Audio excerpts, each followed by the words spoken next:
клееный брус. Это премиальный материал, потому что, например, профилированный брус берут массив дерева, из него нарезают профиль. Дерево, как мы знаем, без сучков не растет, есть какие-то дефекты.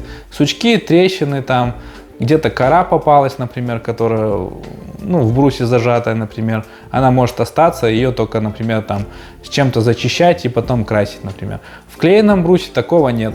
Идет доска, например, есть какой-то дефект, сучок некрасиво вырезали, доску снова склеили, и все, и поехали дальше. И, соответственно, с внешней и с внутренней стороны, когда доски все склеены у бруса, идеальная поверхность.